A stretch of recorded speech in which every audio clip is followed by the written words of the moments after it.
Okay, in the tutorial, I'm going to help you understand the steps you go through to both present your location, and that is where you're going to conduct a geography field study, as well as how you're going to present the actual sample locations that you're going to visit and extract your data from, and then what sampling strategy you're actually going to use to select those locations, or at least I'm going to discuss some of the options you have.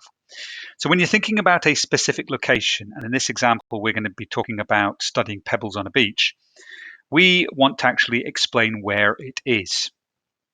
When you are explaining where something is, you tend to do that in the context of what is around it. So our beach is up here where my cursor is pointing. So the key bit of information is it's on the east coast of Scotland. Actually, I would go a bit further. It's on the northeast of Scotland. And I could have a whole map of Scotland, like at this level, to actually show that that is my location there. And I would probably have a little label with a circle drawn around it that shows, my study location. What I would then want to do is get far more focused in on my actual location and give a bit more descriptive analysis.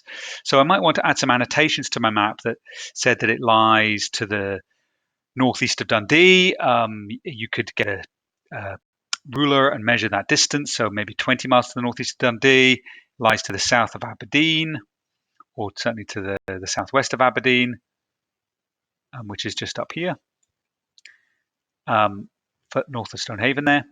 And it lies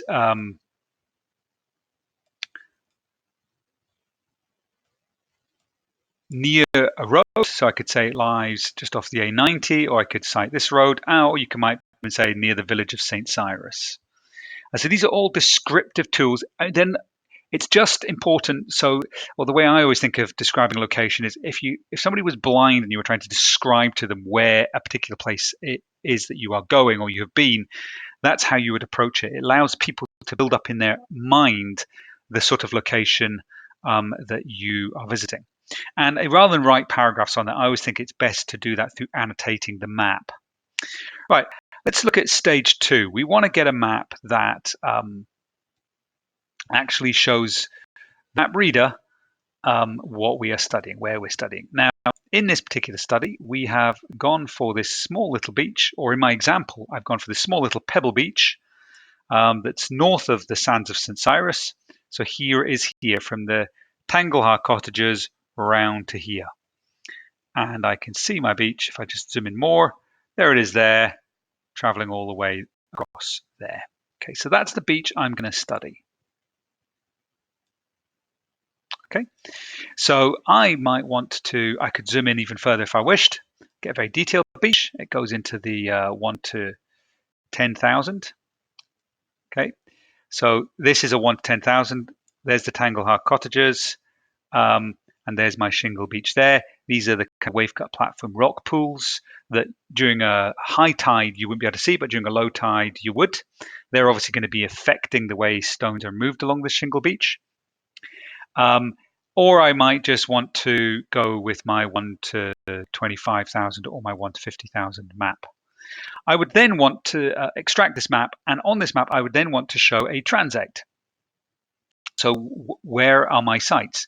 So we're assuming longshore drift is moving in this case from the southwest to the northeast. So I'm going to want to walk along my beach, stopping at various points along this MHWS. This is the high water mark. This is where the high tides come into. And I'm going to have to stop at some point. It's up to me to decide how far along I want to go. Remember, I am interested in studying whether the pebbles down here are larger than they are here. And according to longshore drift and wave energy, I should be finding bigger stones here that are more difficult to move by the sea. And as I move further along, I'm expecting to find smaller stones. So I've decided I want to do 10 locations. I've got enough time to do that. How am I going to space my 10 locations? Am I going to get them a nice even every 20 meters? Now that would be called systematic sampling. It's quite easy technique to use when you're moving along a line, because you just need a tape measure, you measure another 20 meters, and then you gather more pebbles. I've also got to make sure I maintain the same distance from the sea all the time, because how far back you are on a beach is going to be a factor because not just does the beach move stuff along, but it actually moves stuff upwards as well.